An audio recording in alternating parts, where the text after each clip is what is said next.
So not so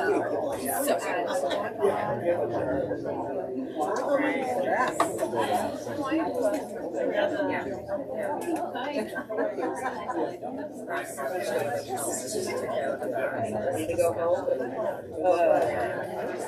Well, you're still watching me just grab a hug if you guys need more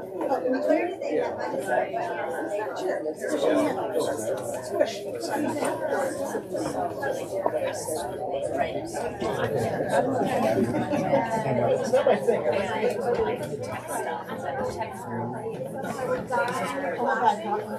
Oh my God.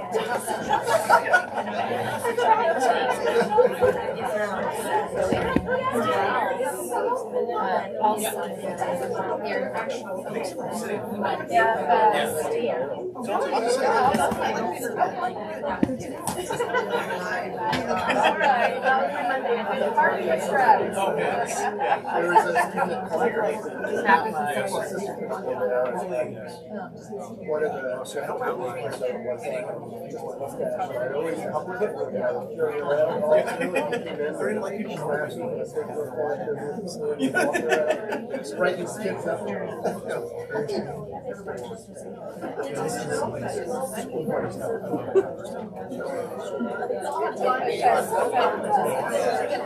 Yeah, I know. This one.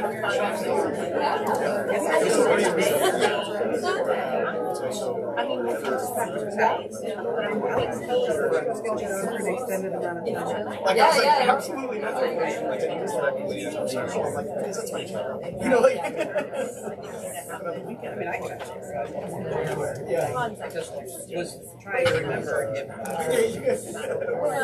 if we had been alerted and I just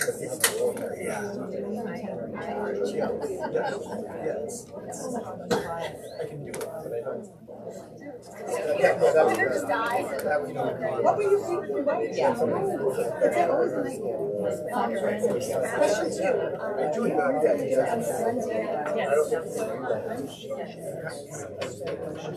You're skipping the RBC?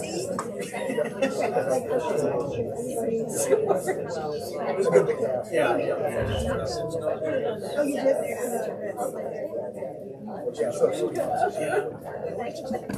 It's actually. Is that your house? Yeah. I know, I always call it. I know. Yeah.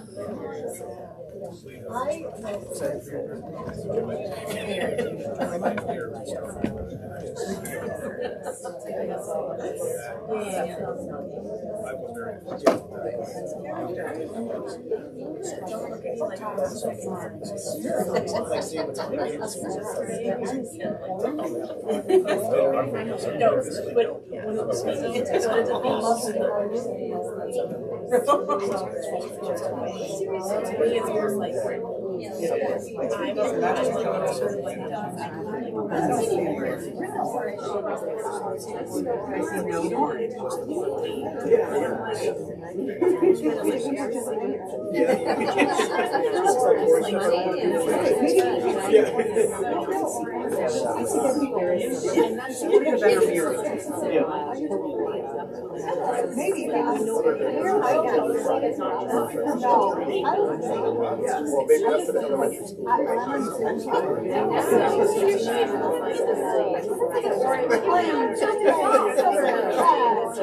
I did too. I said, yes.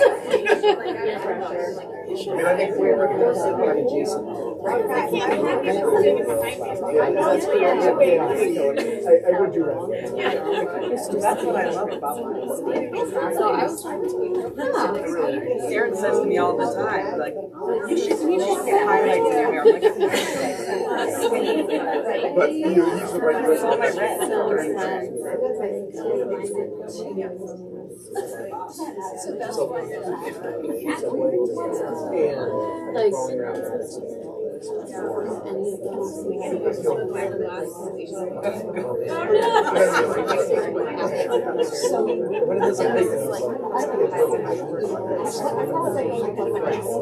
I was like,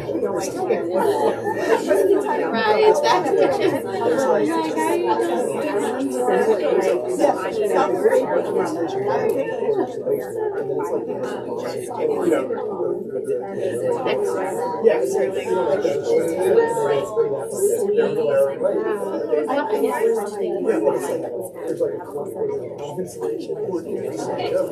Okay, everyone, we gotta get started here. Okay, here. 32.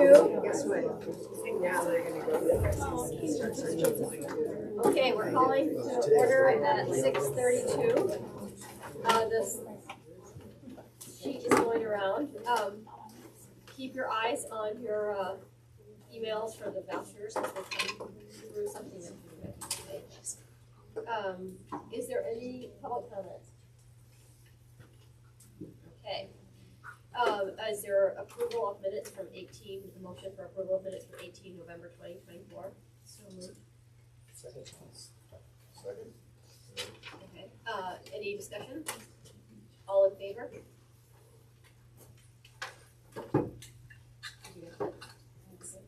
All in, any opposed? Okay. Reports and updates. Superintendent report. Well, welcome everyone. Happy December. So here's my report. Student enrollment. Last November, district-wide, we were at 1363, and today in the check we were at 1360. That sort of described at the high school, some of those changes. And then at the elementary schools, there's either been shift between schools or people transitioning, moving, or changes to different placements for their students. In terms of staffing updates for the month, again, all sort of similar needs.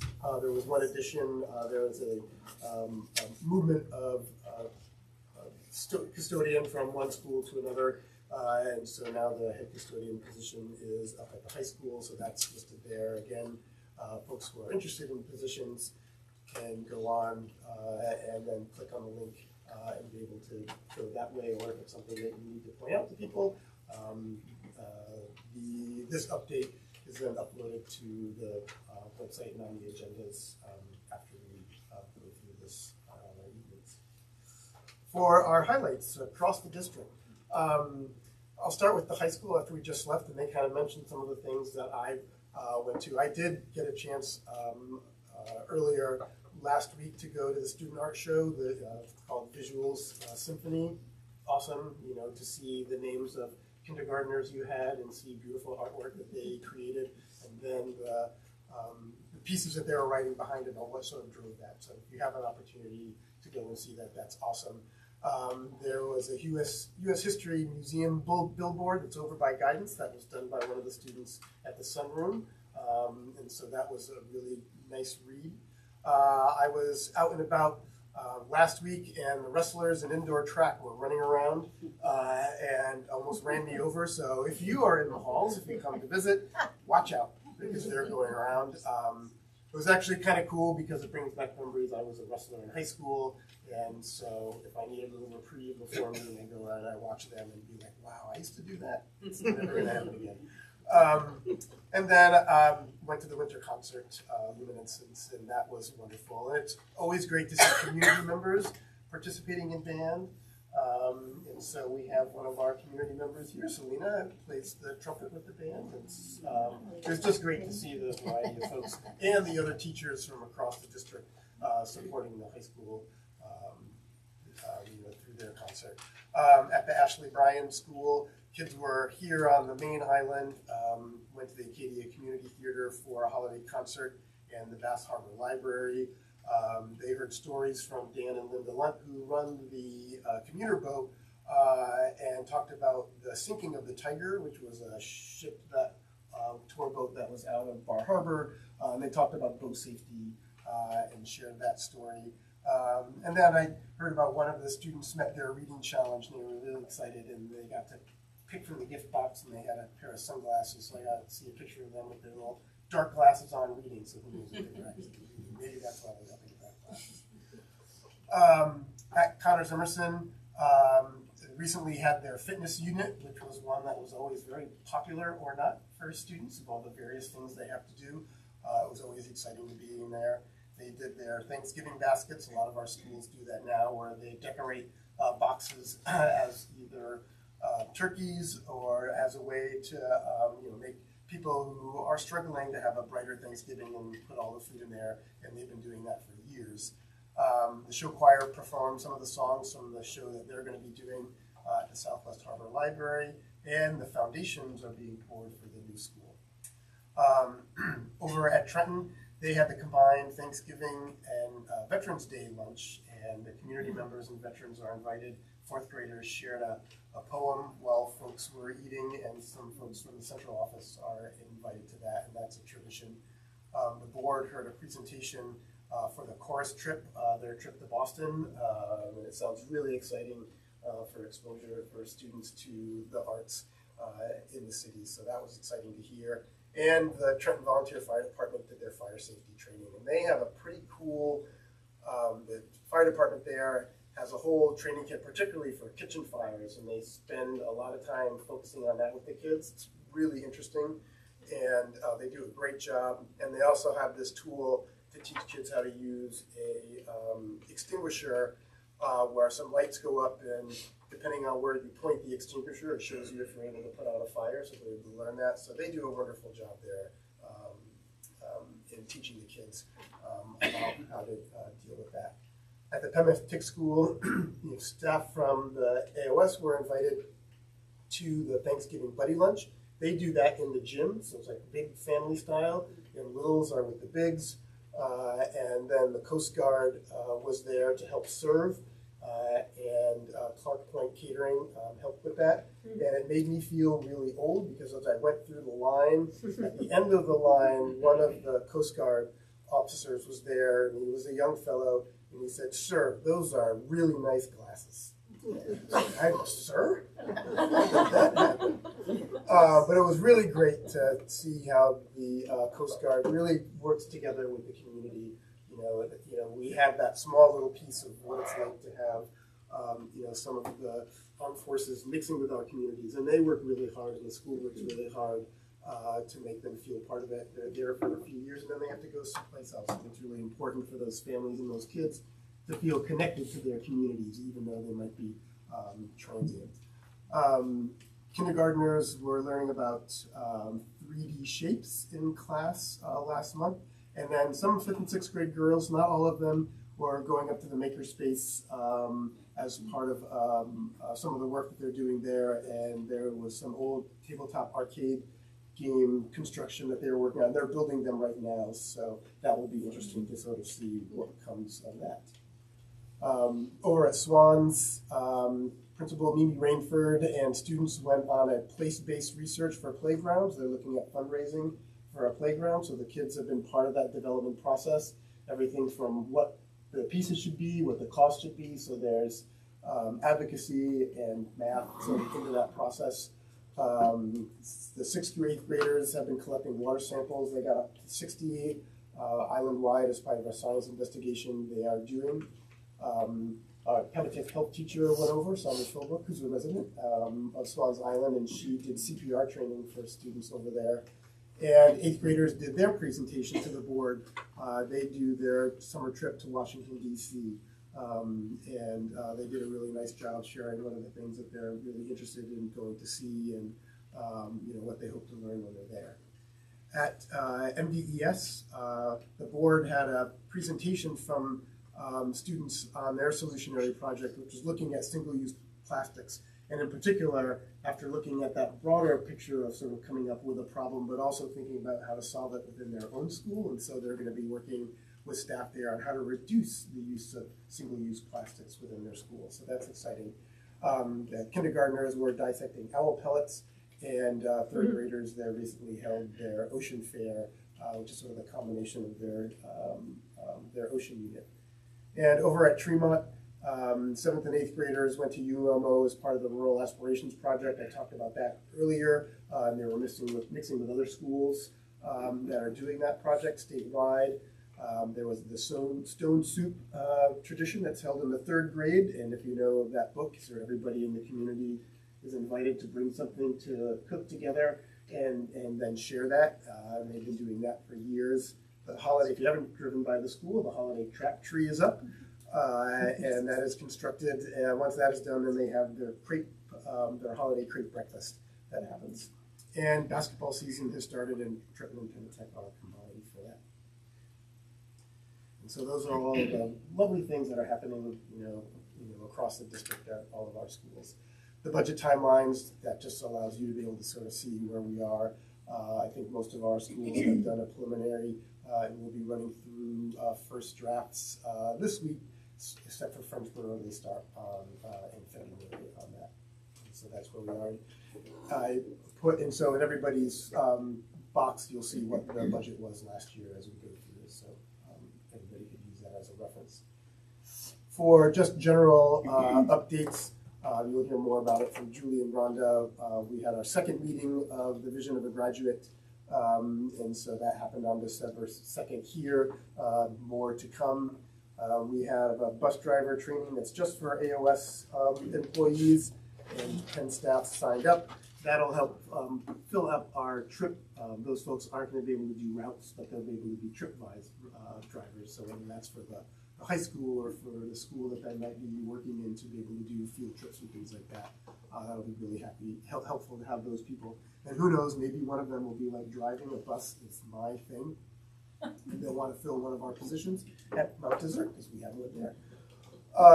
And then we had our administrative retreat last week, and those 3 pieces there are the outcomes of things that we worked on. So we have been reading the book Street Data, and we were using those tools to help improve our common study and learning area experiences across the district.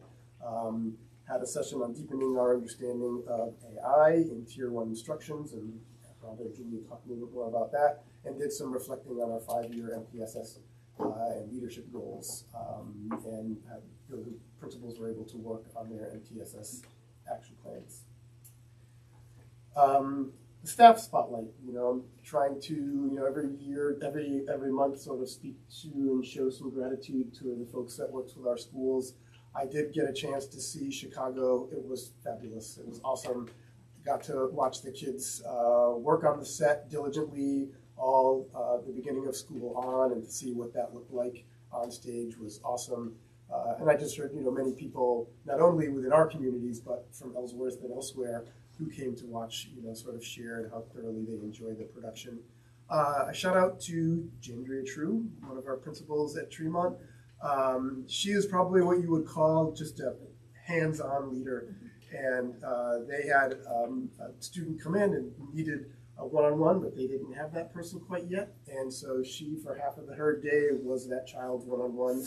Took a while to sort of hire someone, and they did. And Jandria continued in that position to work with that student and that ed tech to make sure that they were prepared. So you don't want to just, our children are really special, and we want to make sure that people are well prepared when they're working for our most challenging. But Jandria is truly a hands-on leader, and that showed in the time from when that student arrived till now. I wanted to shout out Leon Sargent as the MDIRSS maintenance director and bus driver, though he'd rather not be the bus driver. So again, still looking for bus drivers, because the maintenance director is a really difficult job. He's been doing it for the last couple of years. But one of the things that I noted is that when there's weather, and even if it's not weather where I'm involved, saying, hey, we have to cancel school or be late, he'll send a note out to his staff about, hey, it might be a little bit icy, so be careful on the side roads and things like that. And he does that historically, and just a nice gift for the staff at that school. Shout out to Molly Young, who is the MTS coordinator at Pematic. I think it's her second year. fourth year in that position, and has worked really hard in sort of to help frame the process at Pematic, and her leadership has been immensely helpful there at both her school and district-wide when she works with the other MTSS coordinators. And then over in Trenton, it's just a shout out to Story Renault, who has done a tremendous job supporting her fellow SPED teachers over at Trenton.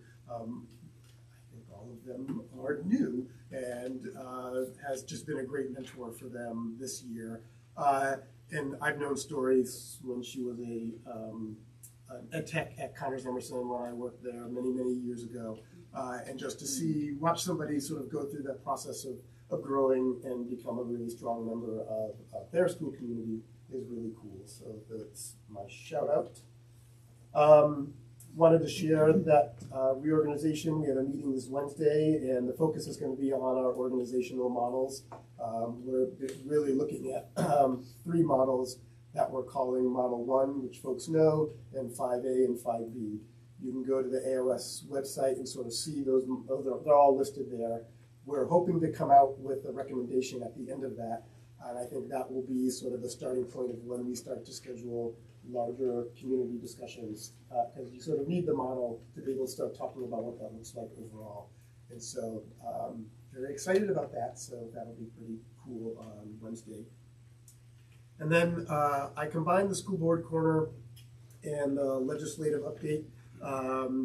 Always on this slide there's a link to the handbook, but both the Maine School Board Association and the Maine Superintendents Association have hired a communications director. His name is Robbie Feinberg. He used to work for Maine Public Radio, and so you probably heard his voice and his name. And he's done just a fabulous job in terms of starting up weekly briefs around legislative proposals for superintendents and school board members. And his weekly brief is, there's a sample there to look at. You could log on and see it. That sort of shares the information that week once the legislature sort of gets going. And then there's the Maine School Boards Association Legislative Government Relations page. There's one for superintendents, but this one's for you guys, that you should go take a look at, because you can sign up for his weekly briefs and you have to send him an email, and that link is here on this page. It'll ask you, what board you're on and all that, and you'll get a password to be able to get your own brief that's focused specifically for school board members. And there's one for superintendents. So I would say take the time to look at it. It provides links for contacting your representatives, your state representatives and state senators. And so, it's just a real push to be able to make sure that our communities and the members that support our schools have all the information that they need, particularly when making decisions at this table, and then also how those are impacted by the state legislature. So please take the time and click on the link and get the password from Robbie, and then you'll be able to sort of keep up. And I'll be utilizing his site to keep you guys more informed as well.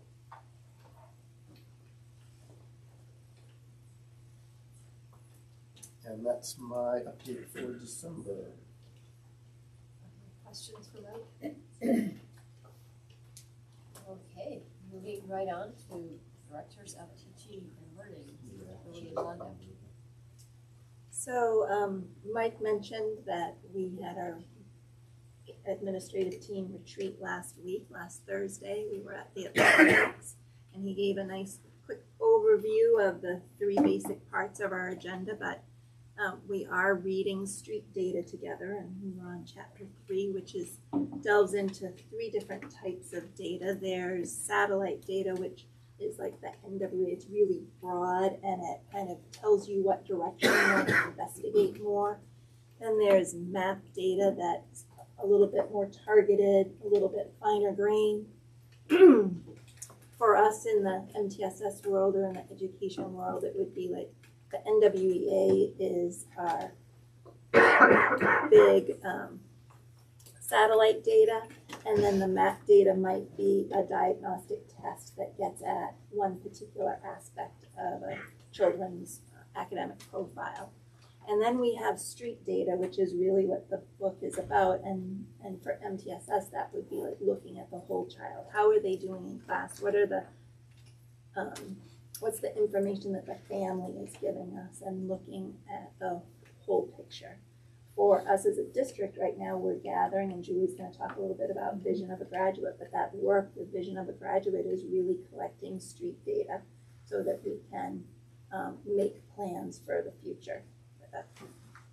So we took that and we looked at our Common Study and Learning Area survey, and we sent out a survey maybe like 3 weeks ago to all the teachers who participate in those two groups, just looking for input, looking for how can we improve, because we've been doing this is our 3rd year.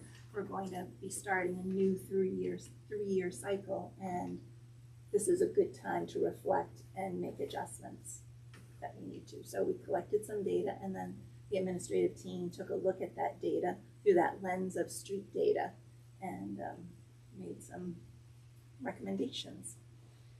The second piece to our day was the presentation by on AI by Kate Meyer, who is one of the ELA teachers here at the high school, and Nicole Carrad, who she is the Emerging Technology Digital Specialist for the Maine DOE. So they partner together and do presentations in different schools, and they presented for about an hour.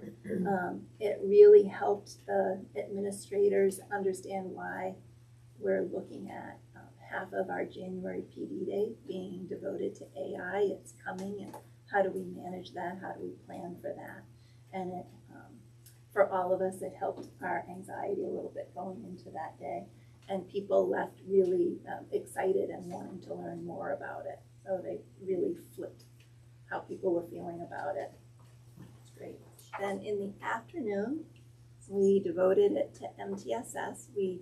The principals took a leadership survey so that they could think about their own leadership, and we could look at that data and see how we can be more supportive as a team to one another and grow.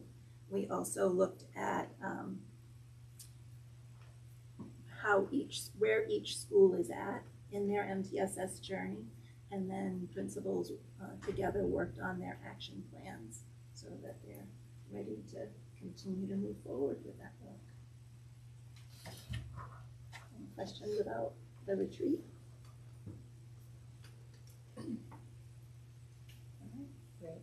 And the note is actually the data, the December note is the data we collected. So I'll just talk a little bit about our last Vision of a Graduate conversation. It is a small but mighty group. We're gonna schedule our next meeting on the 18th at Pematic, 4 o'clock. I'm advertising in the paper. We're also gonna have a whole article about it. So hopefully that will generate a little more attendance.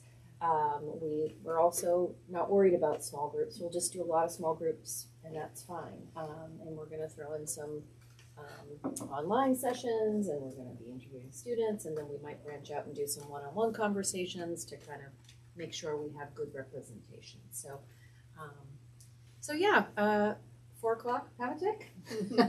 Susan did attend. We had some board members in the moment. I know, and Carrie and Catherine, and I was going to invite all of you to share your reflections. But we had some parents attend, and we had some community partners, College of the Atlantic, Jackson Lab, Camp Beechcliff, and the Institute for Humane Education were all represented in that space. So at this point, I guess I would like to open the floor to the participants. What'd you think? Just everything I dreamed.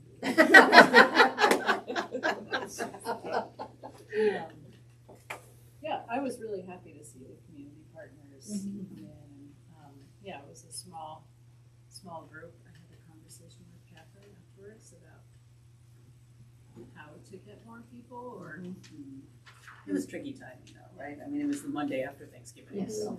And my feedback, I think, on the card was that I hope we see more students and recent grads. I know they're hard to capture. But I think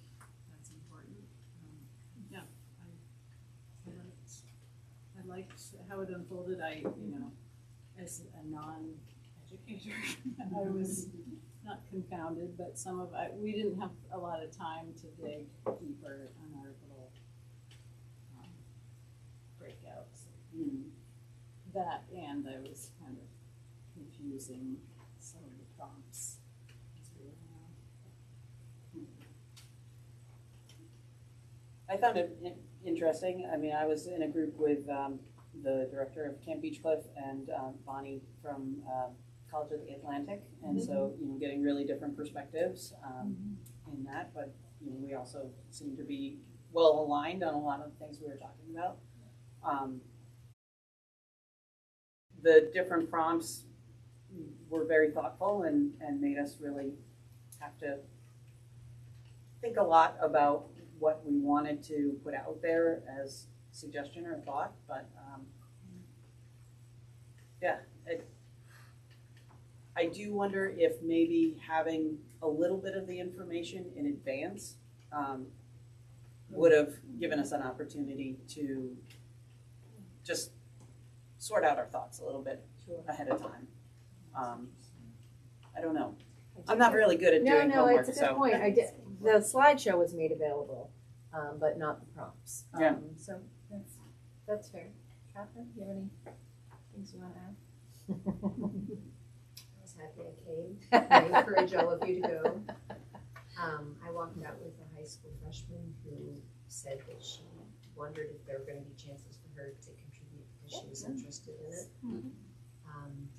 There were a lot of people in the room. I'm new to the community and I still feel new having come during COVID that I didn't know, and I would have liked to have known who was there and from where, because then when I bump into them organically elsewhere, we've had that in common. Sure. But other than that, I'm grateful you're doing this. Yeah, When I come to the next one, feedback. I'll invite 10 people. You can, yes, 4 o'clock. I know There are we're tons of mixing up snacks, times, people. 4 o'clock's a good time. Well, maybe for you it is, and 6 o'clock, not a good time, that kind of thing. So we're just trying to mix it up, lots of different opportunities. The data we collected from this group was really different, actually, from the data from the Trenton group. So, I mean, that's the whole point, right? We're trying to reach out into our communities and hear what they had to say. So we're excited. We're just continuing on with that. We're going to schedule MDIRSS in January. I don't have a date booked for them yet, but we'll advertise that also through the newsletters, the school newsletter, but also I did talk to the paper about on their online piece to post updates to when the next meetings are. So hopefully that will be helpful. So can anyone come to any? Yes. Yeah, and I have the doors in the back there, but we talked about scheduling. We're just being creative, and we're, she had suggested we do it at the library because that's more of a public forum, and so we're gonna try it there, and just keep trying stuff. When is your one in January? We don't have it booked yet, right? No. I just wonder if it makes sense to capture college students who might be in town. I don't know when they typically go back, but they usually have a longer Martin Luther King weekend is the return date, so maybe that might work. Yes. And we're reaching out to people personally. I mean, the people who showed up are people I emailed, right? So,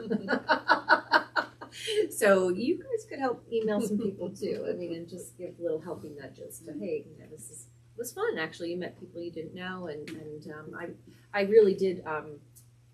I did remark about that it truly was a community conversation because people left having met other people in the community, and isn't that the whole point, right? So, well, there's more to the point, but yes. Is there, speaking to getting the prompts ahead of time, or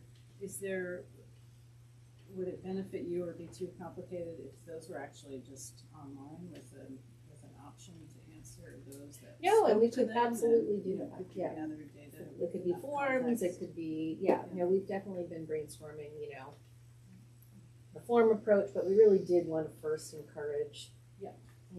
come No, that talk. makes sense. Yeah.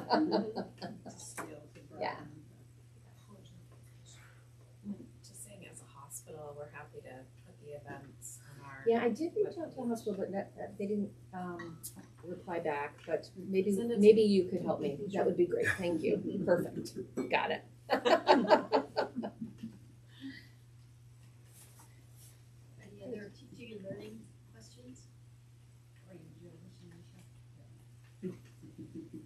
No question left, huh?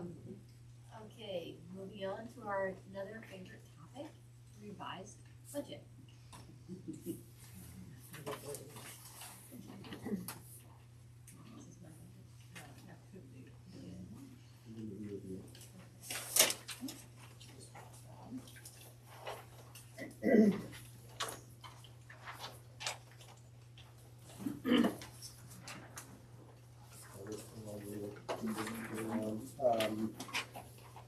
When you get the summary, you will notice that I haven't changed any of the pieces within the revenue summary. And then as we go through the cost centers, any of the proposed changes I've made within those, I'll explain those in the area of system administration. I also have some suggestions in the area of special education, and then I had some notes and talk a little bit about it. But recognizing, after our last meeting and the last time, I am very cognizant of the numbers that I shared, which was that assessment number that you see at the summary that you saw last time was that 24% increase, and what were the pieces that sort of were part of that. And then as I go through, I'll sort of share what could be some shifts that we could make, and then some, if you have some questions for me. And I've had the experience of being at some of our local schools, and I'll share when I get to the end, what the AOS budget sort of looks like within the context of your individual budgets in terms of what that increase looks like. And the ones that I've seen right now, I haven't been, I still haven't been to Trenton, we haven't finished that one, so I can make some assumptions of what it would look like in a certain state. I haven't done Pematic, but again, based on the numbers, it kind of falls within some of our smaller pre-K 8 schools, and then Connors Emerson and the high school are at different levels because of the AOS's formula. Population drives part of that, so of course those schools that have more students, then their assessment will be a sort of a little bit higher in terms of that. So I'll sort of play that out as I get through the end. So we'll take everybody else. It's getting around. So we'll sort of start the first area, student staff support. That's just the office of the curriculum directors and their admin assistant and the things that they use in that budget. Again, that increase, I didn't touch anything there. That's salaries and benefits. Again, Blue Cross and Blue Shield is at 10%, and so that's all the way across the board. Just a reminder, last year we were 9.4 with Blue Cross Blue Shield. Nancy and I are thinking those numbers are coming smaller, but it's hard to tell, where we'll sort of land with that. When you get to system administration, that's where I had added the HR personnel. And I also in there is the makeup difference to be able to split the operations and the transportation so that they're a little bit more effective within the rules that they're in play. And that difference is the $33,000. And then so... Wait, sorry, will you say that again? So the $33,000 bus coordinator benefits, that was sort of to be able to split the two positions, that single position into two, so that they are much more efficient. The money that was already there was $82,000, and we kind of split that up. Needed an extra 33 to flush that out and to make it so that we have the two positions, and part of that is in support. The high school is helping to support part of that. And I think, like I said last time, those principals that have been working with Warren and with Scott have shared these things with me in terms of their ability to solve problems and make things happen that wasn't happening before. So I think that was money well spent in terms of the work that we're doing there. What I did on the summary sheet is, if we were to remove the HR position, what that would look like, which would be a total of $118,000, then within that cost center, it would make the difference going from 21% increase to a 9.4% increase. And so to the overall budget, if everything stayed the same without HR, then our budget to budget would be 18.5% with an assessment of 19%. And I'll share a little bit about what that means for local schools in a minute. In terms of student and staff support, that is our, mostly the technology side, and those are salary and benefit and changes, and then that difference is there. I didn't touch anything there. On the back page for special education, if you recall, there were 3 different pieces to that. The first one that I'm leaving in would be the occupational therapist. I had talked about that we were right now at that level where our 2 occupational therapists are already at their total allotted number of clients that they're supposed to see. And as we have more and more need within special ed across the district, and then even if you think about 3 and 4-year-olds that are, some of those 4-year-olds that are in our buildings right now, providing those services are really important, so that position's in there. Then there was the assistant director, early childhood, potentially grades 3 and 4, and then with that, with the added work of adding 3 and 4-year-olds taking over the CDS, then increasing the data support person to a full-time position. Right now it's a half-time. And so what I did is, below that line you'll see remove assistant director and half-time data support person. We still need a data support person half-time. And it's really important to get all of the numbers that we need to up to the state and support all of the SPED teachers within all of their schools. But if we were to remove that only, meaning keeping HR and just remove those those positions, that was around $192,000. The difference within that cost center in particular would go from the 36% increase to 15%, and budget to budget for a total budget, you would be looking at a budget to budget increase of 15% and an assessment of 16%. And then the final piece that I did is, if you look at the summary block, if I removed both the HR and those added special ed positions, then our total budget to budget would be about 11%, and an assessment of about 11.8%. Some context, just so you know, right now within everybody's budget they have the 24% added. So those people who saw their budgets, that would be Bar Harbor, Tremont, Mount Desert, and the high school had theirs today in Cranberry Island. You're looking at a current increase to local budgets from 1% to about 1.8%. So the total AOS piece, if it remains at the sort of 24% increase, if you had a Cranberry Island size budget, you're looking at almost 1%. I kind of round it up. If you're looking at something like Connors Emerson in the high school, you're looking more like 1.4 to 1.6% if you take the way the budget is right now. So I wanted to be able to share that. And for our smaller K-8 schools, so our Tremonts and our Pematics, it was between $60,000 and $67,000, depending on the size of your school and your budget.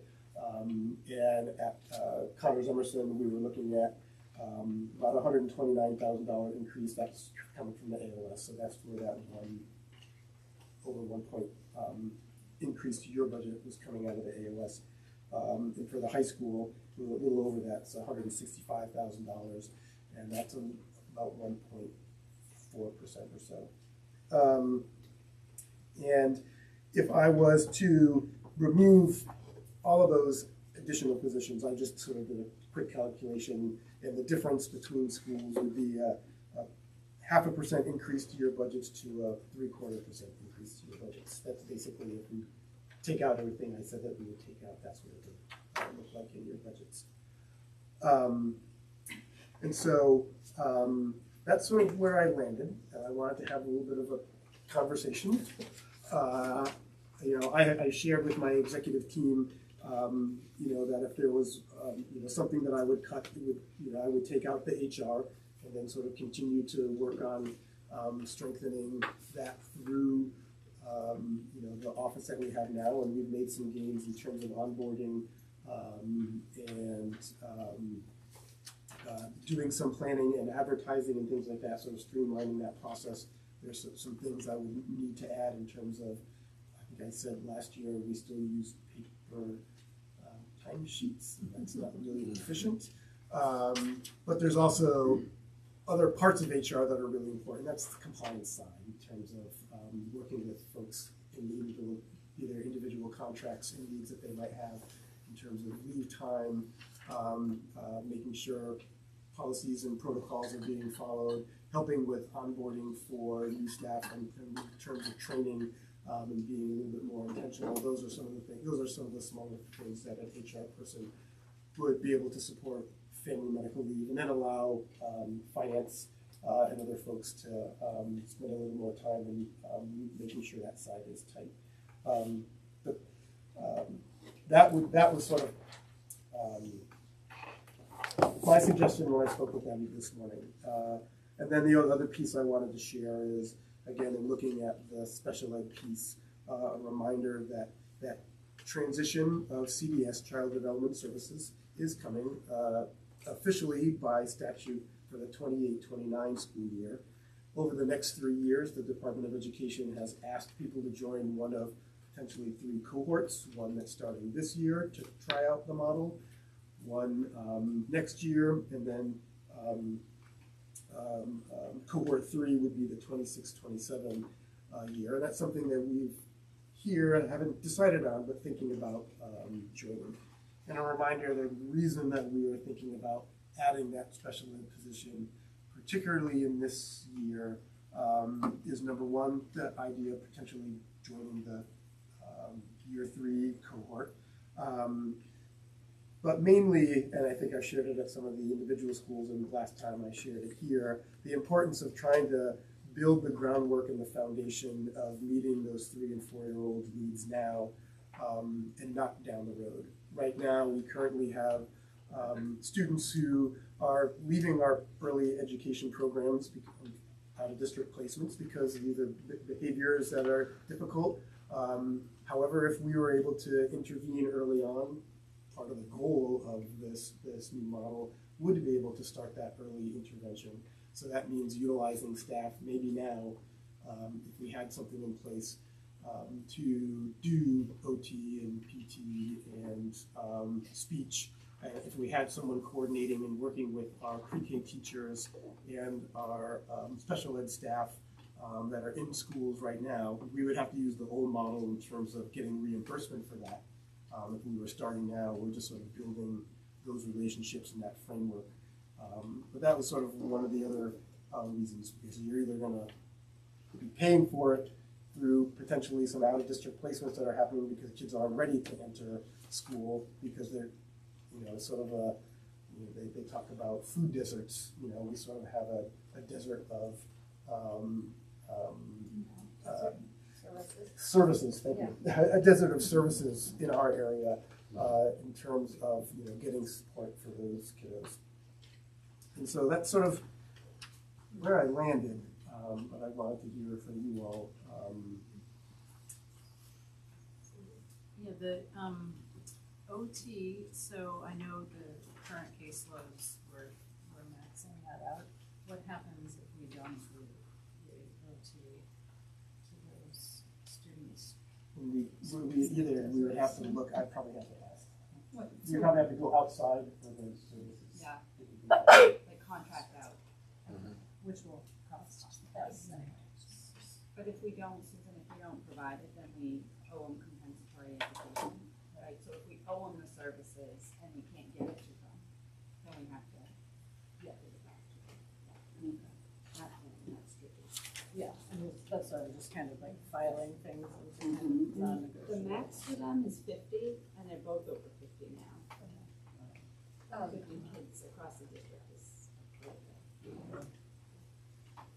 I know we're all under a lot of budgetary pressure and every budget is high, but I would encourage us to think about not kicking the can down the road, especially, on either one of the 2 items that Mike has mentioned, but in particular the special education piece. If if you've had any engagement with trying to get services for a 3-year-old, your doctor can make a referral, and it could be a year or more, and by then, like, literally before you even hear back, let alone actually receive a service, like it could be 2 years before you receive a service, and we could be, most importantly, providing for our kids' needs and their future success, but also potentially saving ourselves money, quite a bit of money down the road in special ed referrals and special ed and one-on-one services and ed techs and all this stuff. So I think I don't think it would be a responsible investment for us to just kick that can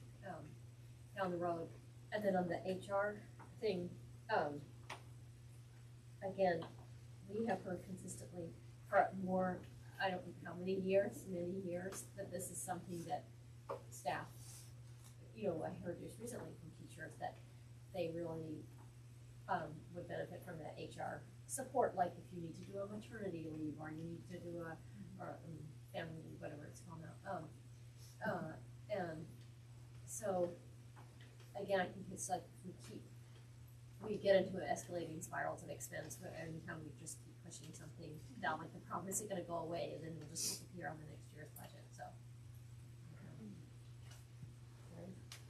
So this does seem like a big chunk of staff as compared to other budgets, and so I'm just curious, do you feel like if we add these services this year that this really gets us up to where we need to be, or would we then anticipate next year having another round of additional staff that would be needed to get us up? I mean, are there other holes that we're not hearing about right now? Looking for everything or just special ed? I mean, everything would, but, and let me finish where my thought is going. We talk about our reserves a lot, and every time I ask about the reserves, I hear we have a very healthy reserve. I'm wondering, with $817,000 in special ed reserve, can we for 1 year fund one of these positions so that then it becomes a paid position next year as opposed to this year and spreads out? Or are we going to come back next year and hear that, there are 2 other staff members that need to be brought in order to get us to where we need to be? The quick answer is no. No, that we can't use that we can't use the reserve. I mean, I actually read it last week because I have there's parts of that reserve that schools, the amount of money that a school can pull in a year was set in 2008 or 2010 when that was created. That was $75,000. It cost a lot more than that for an out-of-district placement, and that fund was created for that. So you'll be seeing information about upping that in the agreement that was voted on by all the individual members. I don't think there was a mechanism, because it's a legal document, that had something for the AOS to pull. It was all for individual schools.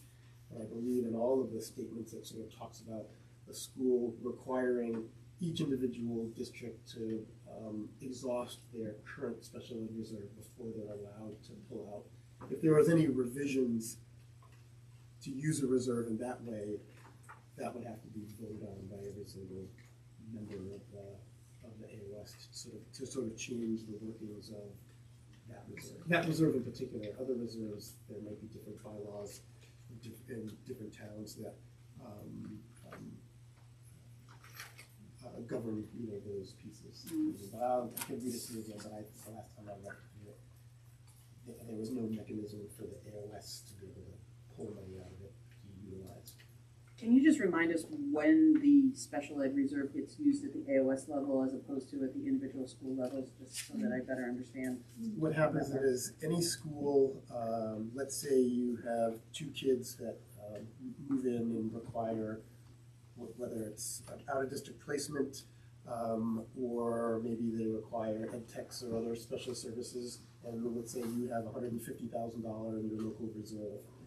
So they move in when your budget year is already in place. And if you can pull from your reserve, let's say it's cost more than $150,000 to meet their needs, you need another $100,000 on top. Well, right now the bylaws say you can only borrow $75,000. So let's say you need $75,000. You have to use up your $150,000 first before you can ask for the AOS money. And it's unbudgeted. It would be, something that budget for, and then the next year, you would budget for that need, if it was there. And how much are we contributing in this budget? Nothing, For okay. the last 3 years, no school has contributed to the AOS because it's capped at $750,000, so $350,000. So right now, any funds that it's earning is just through interest that it's earning. And so then it can just grow and grow and grow at particular rate. So right now, it's up to the 817,000. But no one has been contributing once we hit that threshold. Okay.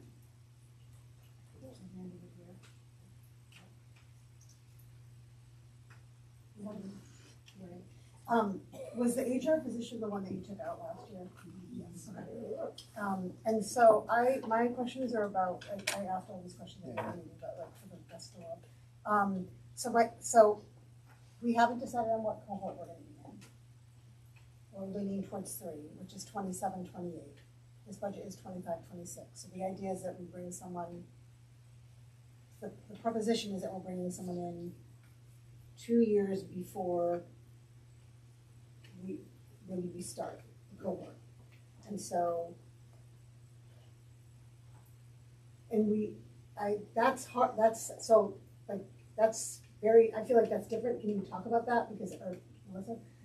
Because we're not doing it yet, but we're bringing someone in 2 years before to get that ready, but that's a lot of money to have someone here kind of figuring it out for 2 years before we even are part of the year 3 cohort where it's required. Yep. So if you could talk about. Yeah, I'll specifically talk about the reason, one of the besides building the relationships with all of the students that would be coming from nursery schools and all of that, and starting that process of setting up meetings, because you have to know your 2-year-olds before they become 3 in terms of identifying what their needs might be for special education services, because now the school would be responsible for the testing and doing all of those pieces. So you want to be able to, number one, build the framework and the relationships of that piece and line folks up.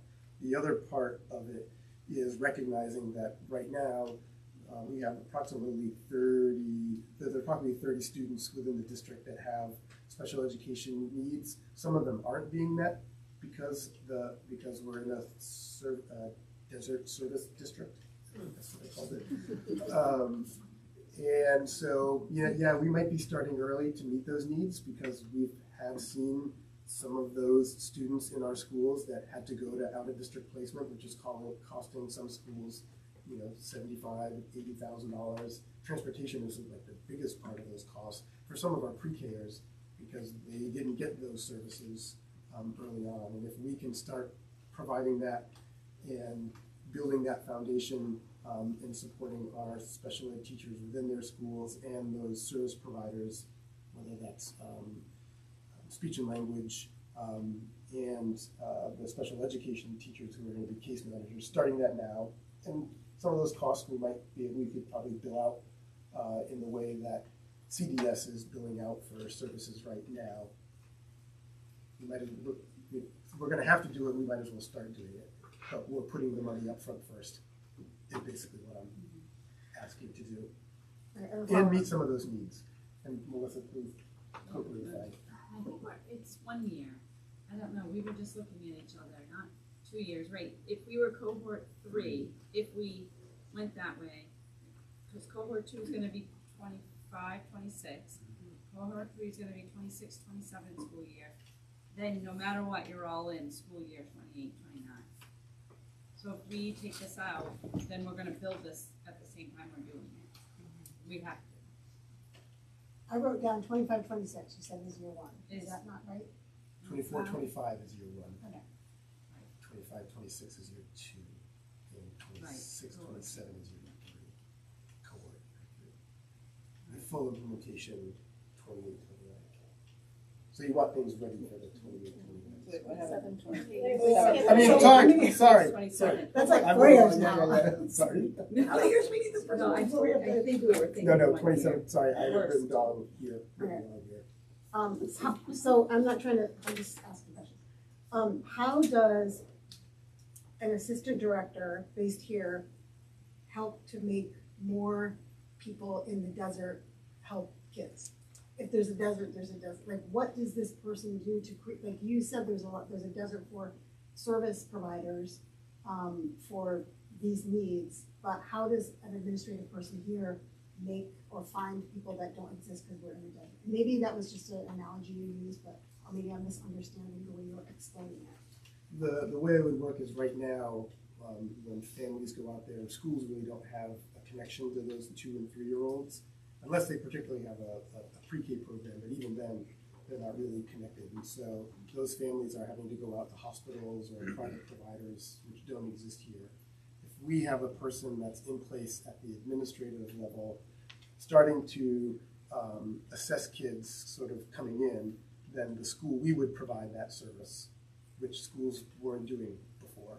Sometimes we would be asked in years past to be able to do that, but we would make a concerted effort to start providing those services, because that's what we're going to have to do with the staff that we have, our OTs, our PTs, our speech people, and then our special education teachers are going to have to do the case managing for those, and this person at this level is going to be able to make sure that all those meetings happen regularly, that all the people are sitting at the table who need to be at the table for those children. Some of that doesn't happen right now because of the difficulties in communication and staffing with CDS. And that's part of the answer. I just want to kind of share, I think one of the objectives with bringing this person on early, and I understand the needing to have a really clear justification for everyone of why, would there be someone on a salary for a whole year. But I think part of this idea of a service desert, or just the challenges that come up in this particular category of education, is that not necessarily having that time to react properly, right? Both for that then hurts the children, but or maybe not hurts, but doesn't necessarily help them optimally, and then also makes it hard for the individuals who are in those roles, the speech therapist, the OT, the special ed support, because they're I feel like they have to, we're sort of asking more of them to kind of get up to speed really quickly with an already challenging population. I mean, a 3-year-old or 4-year-old that has special needs, it's like all hands on deck. And so I don't know if it's appropriate to say my own opinion, but I think there's a lot of value to have a preemptive approach to get someone in place that can better support the existing staff to say, okay, so for next year, we know that the same way you have identified, okay, incoming class next year, we have an idea of who's coming in or what the number is, and you can better plan. Same thing for the students that have these special needs, that can the staff can be more preemptive and just proactive to set everyone up for success. Crystal has her hand up. Okay. Crystal. Sorry, I know I'm not special ed, but I'm going to just advocate because they won't do it for themselves. We have a caseload of 50 for OT or for PT, and we think about the student load that they're carrying and why we're asking for that position. You have no idea what these two are carrying on their plates. Take out pre-K, which obviously we need to add, even if we weren't considering pre-K or what the birth to 5 is to come. Their caseloads are unmanageable, and we can't do our jobs as administrators if we don't have them, which means our teachers can't do their jobs because they don't have us, which means students don't get the services that they need. So even if you look at the position as pre-K to 3-4, that's grade 3-4, not 3 and 4-year-olds. And so even in advance of the fact that we're going to be getting 3 to 5-year-olds, and then probably birth to 3 at some point, they need it now for us to maintain these positions and make them manageable. So I really advocate for this more than probably anything, in the fact that we need them, because if you want us to do our jobs, I can't sit at every IEP meeting, and they can't sit at every IEP meeting, and that's just meetings. So they have a ton on their plate, and I just can't advocate enough for them. them, and I really hope that that's not a position that you don't consider, because it's drastically needed. Thank you. Thanks, Crystal. I wanted to, oh, sorry, go ahead, Jill. Can we just get a clarification, Mike, you said 30 students. At what level do we have 30 students? If we look, if we took students this year, 3 and 4 year olds, that 3 and 4 yeah, that students, would okay. be identified students right now. You know, about 30 students. With special needs? Yes. And what do those numbers look like across our district right now? That would be right now. That is the No, I mean across, like, all grades across our district. Like, how much of our population gets into special needs, IEP? And So the grade level breakdown, I think, is that what you're kind of asking? yeah, percentage. So like kindergarten this year's 20, first grade 22, second grade 19, third grade 26, fourth grade 25, and then up to 12th grade this 28. And so it was a total of 318 students. yeah. I just wanted to understand that, you know, we're not talking about 5 or 6 students here. We're talking Just about a on serious IEPs, number of yeah. students. On IEPs? Yeah, not 504s or anything. Can I respond? Yes, ma'am. Okay. So, we have a service desert, I think, and well, I'm just going from my personal experience, but it's also like someone to actually evaluate the child. Like right now, if your doctor referred to CVS, it's not even that you wouldn't get a service, you might not even get an evaluation for a year. So I think this would help, like, this person wouldn't just be waiting around until the cohort starts, they'd be out there participating and moving things along, right? Like getting kids evaluations and case management, whatever. I mean, that's my understanding. Yeah, but I was gonna add, you know, one of the things, Marie, is an administrator to really help put some infrastructure and systems in place needs to happen. And that administrator going to all the 2-year-old, 3-year-old, and 4-year-old meetings, they're currently identified, but also they're always going into referral, and you know, there's multiple step meetings. Going to every one of those to understand the needs will also give a better picture of what kind of programming we need to build, and in each of our schools, what can be shared for programming, what really needs to happen individually in each school, and having a year to do that will be important. But I do see that assistant director would go continually to all the 2, 3, and 4-year-old meetings.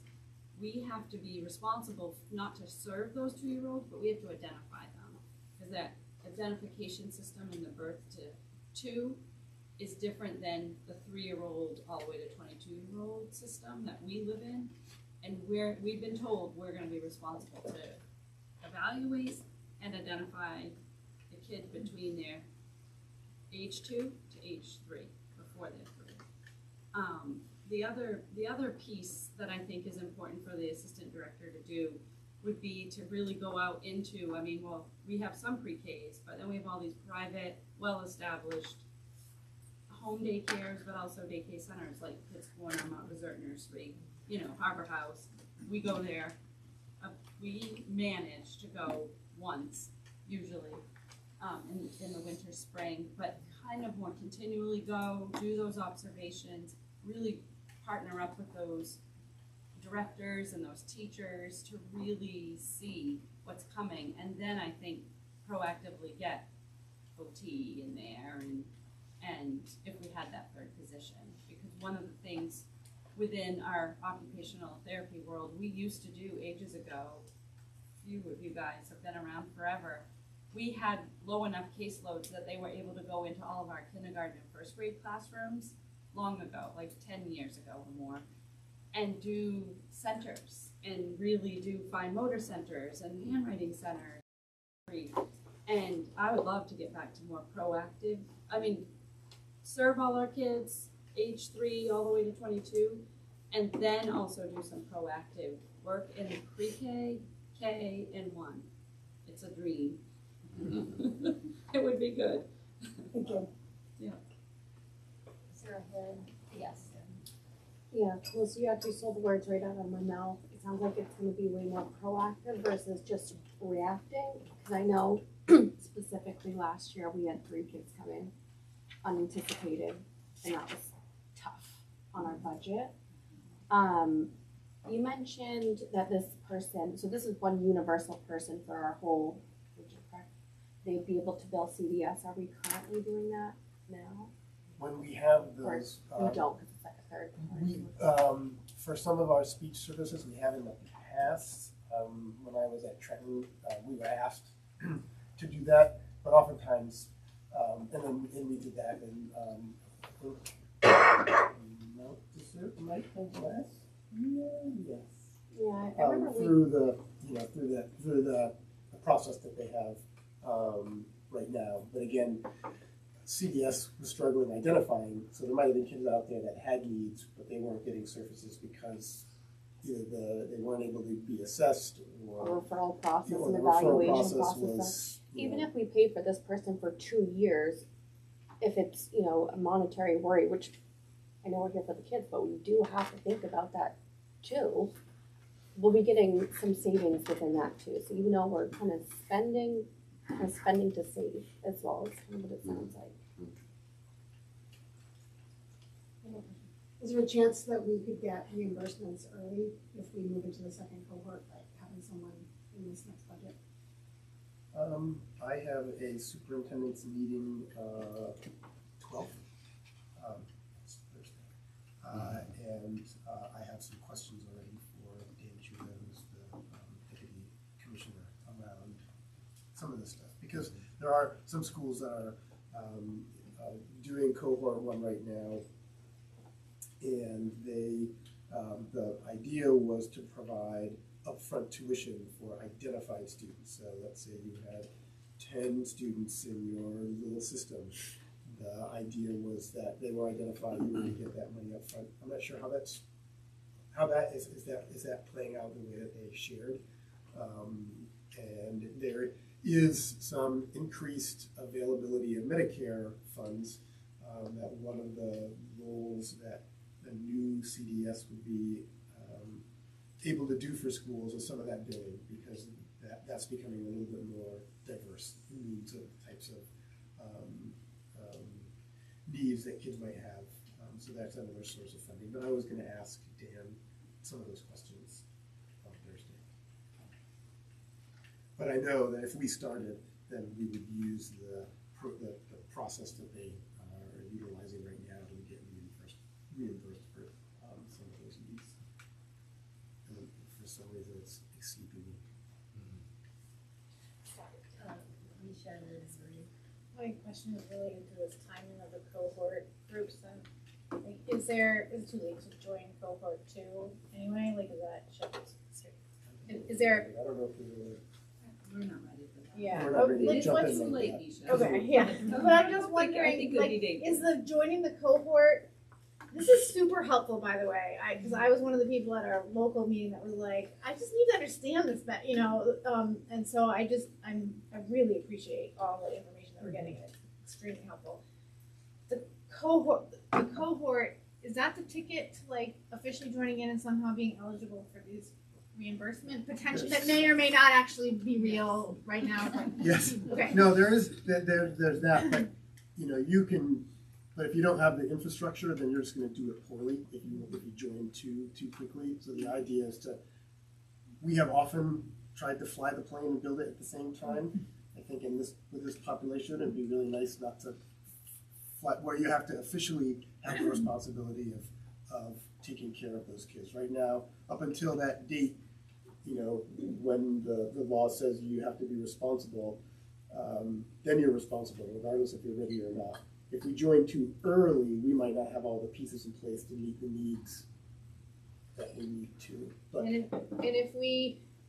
So then is one way to look at this is like investing now is actually positioning ourselves to be like eligible and ready for cohort 3, and that's useful to us, because then if we don't join cohort 3, then what happens? Like, then is there a 4, or we're just like on our own? after that, then you're Okay, so you're in some ways, responsible. it's good for all these things that you're describing about like the real needs on the ground, but it's also an investment to prepare ourselves to get into this cohort that will serve us in reimbursements, but also being effective in taking on this role. Can I just add in? So CDS has been clear, when you join when you join a cohort, or you just go in, right? Because it's July 28, July of 2028, and we're going in. Everybody is. There's no phasing it in. I mean, that's what we all want, right? That's all these districts have wanted, to phase this in. Give us 3 years. Let's take on more every year. That would be ideal. It's all or nothing. So, that means all our programs, we have to have enough staff at all the local level, and serve your kids, serve everybody.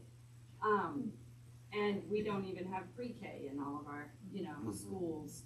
So we have to build programming or relationships to serve, like if Bar Harbor School's not open, then there's gonna have to be some sort of relationship or partnership with one of the others, in the meantime. But it's all or nothing. So you're creating your own phase. Yeah, and we're doing what we strategy. can. Right. Okay. Yes. Thank you. The only other comment I was gonna make about being proactive is also I think we have some of the most incredibly skilled and talented staff already in these roles, whether it's speech or OT, and I always think about retention, especially in our district. So, to give them that support and that infrastructure, and so they're not worrying about like the how, they can just show up and do their respective jobs. I think that's important for us to think about. I just wanted to add, just thinking about these kiddos that are coming into the system and having these struggles, and then having to be removed to go to a new system and then put back in from kindergarten. It feels like I want to think about them in this process too, because that is not in their best interest. Right, can I add something quickly? It was flattering that you put my name up there earlier. Probably not deserved, and I'm not alone in that situation though. I know many of my colleagues have been doing the exact same thing. But the celebration in this and the ability to be proactive is tremendous.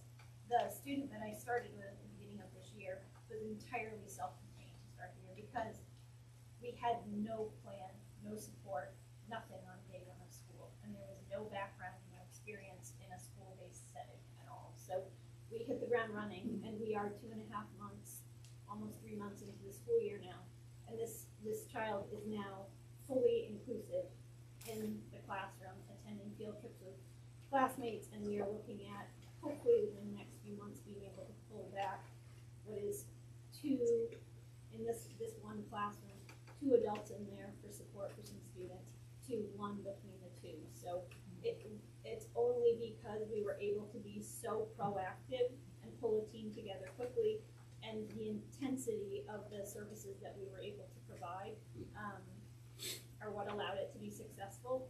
And it was because of a team, certainly not because of myself, but we were able to really pull something off that is exactly what early intervention services should look like. So I hope that you consider the fact that when done with a solid team and with some really good programming, the impact that it can have on students so quickly can set them on a trajectory that can really diminish the services that are needed in a very short time. So I do hope that this is seriously considered, because if not, you are looking at the people that are doing the work already in the schools. And our jobs then don't start actually as administrators until about mid-November or December. So I really do hope it's considered. Just wanted to, so for some perspective on I think we said we had about 318 students in this program. I think the district has about 1,400 students. So that's almost 23% of our student population is being represented by, or in this cohort. It's special ed, yeah. And so I think we need to really consider that 1/4 approximately of our students require this service. It almost seems like it's essential to me that we would have somebody that's in this role. It just seems like it's a big number for our district. And Melissa, are 504s covered by that person? Well, right, all the, Yes. right. So that's a yes. whole nother demographic. Right. Yeah. And then there's the So for like Trenton, who does not have a pre-K, we send our kids to Avery Lane. Would that representative go to Avery Lane and meet with those kids? It would work. So they'd see, okay, these are residents of Trenton, Morgan. Yeah. So they're gonna, when you say they're handing it, this is like a state. Okay, so they're gonna hand us a camel, we're gonna take 2 years to make it into a stallion, and when we're ready to go, we're gonna be ready, is what I'm hearing. That's great. I like it. How to use the desert with the camel. It went. Are there any other comments or questions on this particular topic?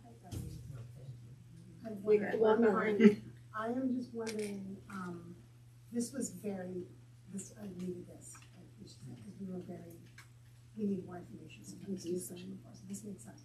I would say, if we / the principal / whoever has to sit before all the town councils and say that we're getting this big percentage, maybe it's not, it's so small, but some of us have, adding on to what we already have, if we can have like a really succinct, either for our principals or for whoever's gonna be sitting at those tables, a very succinct, illustrative paragraph that explains what we talked about for the last hour, if that's possible. No, but truly, I'm joking, but, because it really took me to hear all these things and hear all these questions and to really, really understand it. And also the timeline I had was not reality.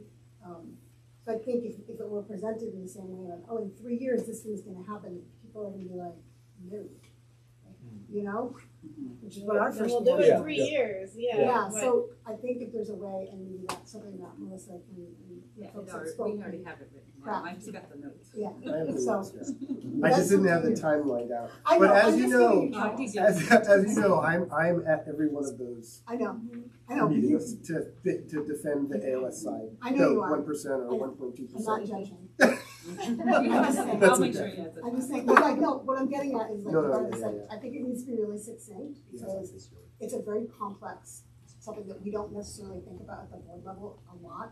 Like, we understand regular instruction, and you know, there's special ed, but like, we don't understand the intricacies of what this burden that the state is sort of like, not burden, but it is workload rather, that the state is putting on us, and how that really fleshes out, especially with the, what Melissa said, it's like all or nothing, it's no phasing, it's like. So I think those are big, important points. If people dig into that and have that question about why that's really bumping up a lot of local budgets.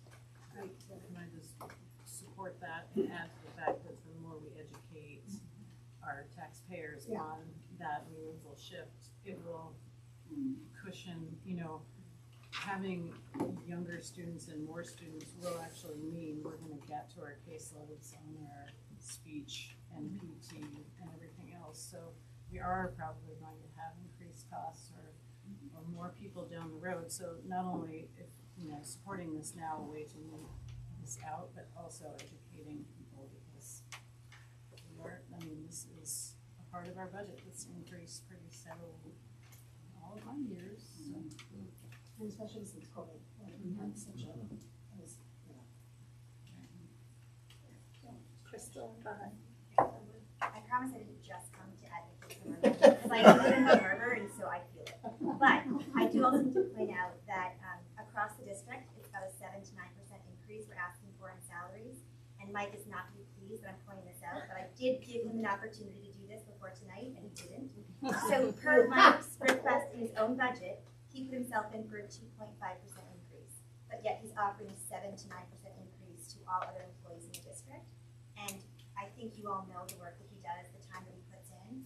And so as an administrator who watches what he does and works closely with him and can rely on him for just about anything, I think that's unrealistic. And so I hope and advocate to the board to deny his 2.5 and give him an adequate raise of at least 7 to 9%, which he's doing for everyone else in the district. So please deny his request. And I live in Bar Harbor, so I get it, and I feel it too. Thank you, Crystal. I have a question. Karen? So I know we talked in our 2-month meeting about some things that have been funded by grants, federal grants, that we're concerned with the incoming administration are going to go away. Do we have anything in our AOS budget that is really impacted by federal grants or anything that we're concerned about for future years? I think I mentioned last time, this one of the bigger ones would be E-rate, which sort of helps pay for some of our infrastructure that needs replacing periodically, and E-rate sort of supports the hardware that allows for the traffic that goes out, and also the firewalls and all of those pieces. And so that relationship now is, as we look at our how we replace things in all of our schools, there's a 60-40, the E-rate covers about 60%, and we would cover 40% of whatever those costs are. So right now that's sort of baked into the technology side of the budget. I think in terms of, I think most of the ESSER funds and things like that, those are already gone. We won't really know anything except speculation on whether or not Title I funds will be impacted, or Title II and IV, some of that's professional development.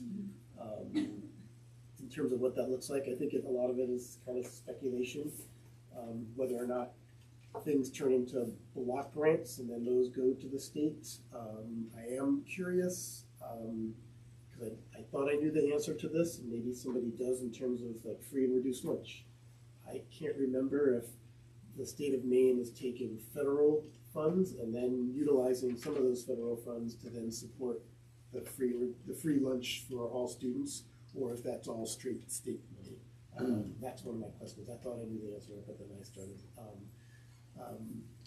doubting myself. I haven't asked the right people that specific question.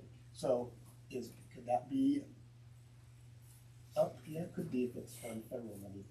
But those are all just sort of speculations from the various information that I've received from educational organizations, whether that's superintendents associations or ASCD or other NBEAC and things like that. So it's kind of uncertain. E-rate, possibly. It's federal. And I think reimbursement. It's a reimbursement. Yeah.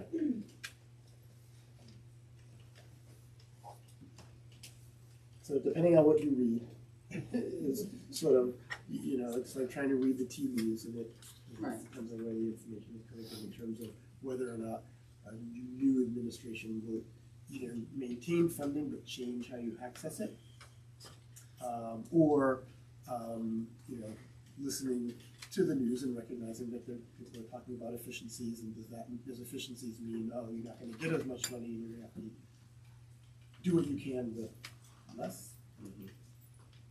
Which means that the funding then comes from our taxpayers. Yes. Pay attention and contact your legislature. You could make the argument of just shifting where the money is coming from. Other questions? Okay, so everyone should not forget about the meeting next week too. All right, That'll be the final. final go around in this budget next Monday at 5:30.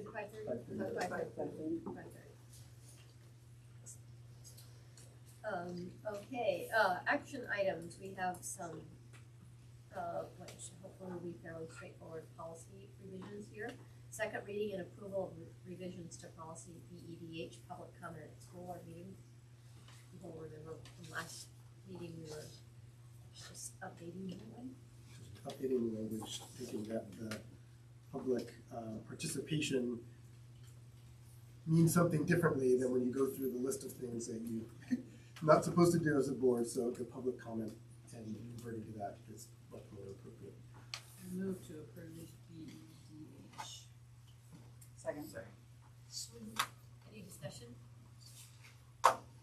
All in favor? Any opposed? Okay. Second reading of adoption policies, and we can do these as a slate, I think. KLG, relations with law enforcement, and KLGR, Relations with Law Enforcement Authorities Administrative Procedure, and these were, as people may remember, updates from after going through and making sure that there was alignment with, well, the recommended best practices, but also closer alignment with our MOU. So, is there a second? Second. Okay, any discussion? All in favor? Any opposed?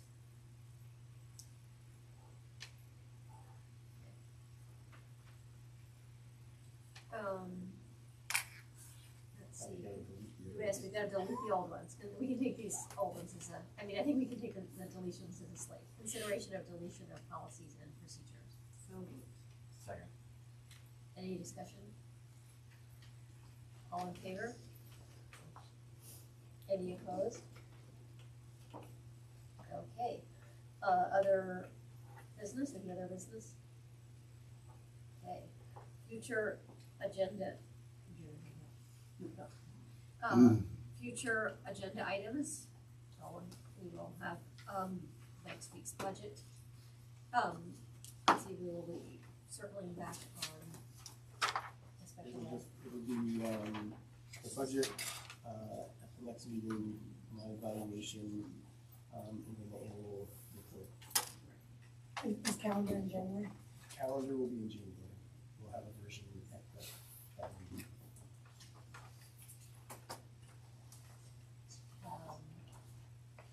Okay, any public comment? Okay, our next meeting is, oh, it says right here, 5:30. I'm an idiot, but Monday, 16th of December, 2024, annual meeting at 5:30